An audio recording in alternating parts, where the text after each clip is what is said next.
अल्लाह सर्वशक्तिमान है और सब कुछ नियंत्रित करते हैं। फिर दुनिया में इतनी तकलीफ और दुख क्यों है? उत्तर, दुख दर्द अल्लाह की परीक्षा है।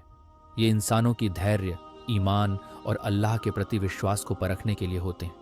अल्लाह हमें विभिन्न परीक्षाओं में डालते हैं ताकि हम जीवन के असली मकसद को समझ सकें और आखिरत के इनाम के योग्य बन सकें।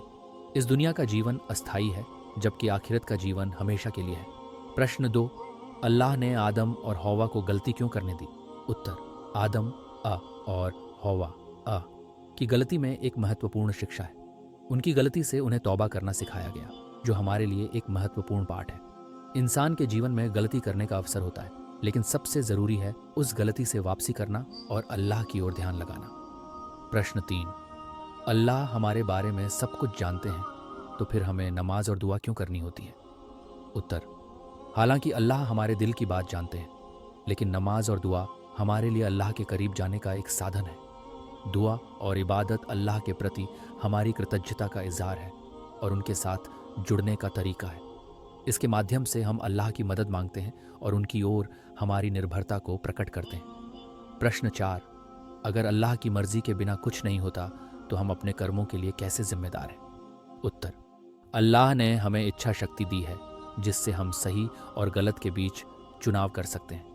अल्लाह की मर्जी में यह शामिल है कि इंसान स्वतंत्र रूप से निर्णय लें, और उन निर्णयों के लिए क्या अल्लाह ऐसा पत्थर बना सकते हैं जिसे वह खुद भी नहीं उठा सकें? उत्तर, ये एक तर्कहीन प्रश्न है, क्योंकि अल्लाह ऐसा कुछ नहीं करते जो उनकी गुणों के विपरीत हो। अल्लाह सब कुछ करने में सक्षम है, लेकिन वे ऐसा कुछ नहीं बनाते जो उनके ज्ञान या शक्ति के बाहर हो।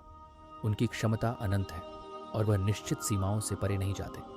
प्रश्न 6, अगर अल्लाह ने सही रास्ता तय कर दिया है तो कुछ लोग गुमराह क्यों होते हैं?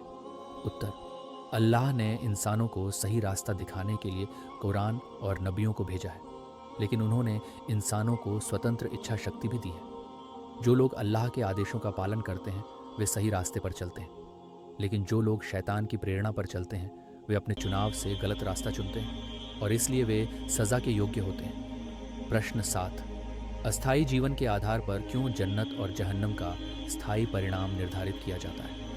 उत्तर, इस दुनिया का जीवन छोटा है, लेकिन यहाँ इंसानों के कर्म और ईमान के आधार पर आखिरत का स्थायी जीवन निर्धारित होता है। इंसान के कार्य और इच्छा शक्ति उनके आखिरत के परिणाम को बनाते हैं। अल्लाह न्यायप्रिय है, इसलिए वह इंसानों को उनके कार्यों के अनुसार पुरस्कृत या दंडित करते हैं। प्रश्न 8, अल्लाह चिरंतन न्यायप्रिय है, फिर कुछ लोग गरीब और कुछ लोग अमीर क्यों होते हैं? उत्तर, धन दौलत का असमानता अल्लाह की परीक्षा है। कोई अमीर होकर धैर्य और कृतज्ञता दिखा सकता है, जबकि कोई गरीब होकर धैर्य रख सकता है। अल्लाह ने जीवन को एक परीक्षा के रूप में बनाया है ताकि इंसान अपनी परिस्थिति के बीच से कृतज्ञता और धैर्य प्रदर्शित कर सके। प्रश्न 9, अल्लाह का अस्तित्व नज़र नहीं आता तो फिर यह कैसे सुनिश्चित किया जा सकता है कि वह मौजूद है? उत्तर, अल्लाह का अस्तित्व उनकी सृष्टि के माध्यम से अनुभव किया जा सकता है। कुरान, नबियों की शिक्षाएं और पृथ्वी की निशानियां सब अल्लाह की सृष्टि और शक्ति का प्रमाण है। अल्लाह को देखा नहीं जा सकता, लेकिन उनकी गुण और सृष्टि हमेशा हमारे सामने होती है, जो उनके अस्तित्व की गवाही देती है। इन प्रश्नों और उत्तरों के माध्यम से इस्लामी विश्वास और आध्यात्मिकता पर गहरे विचार करने का मौका मिलता है।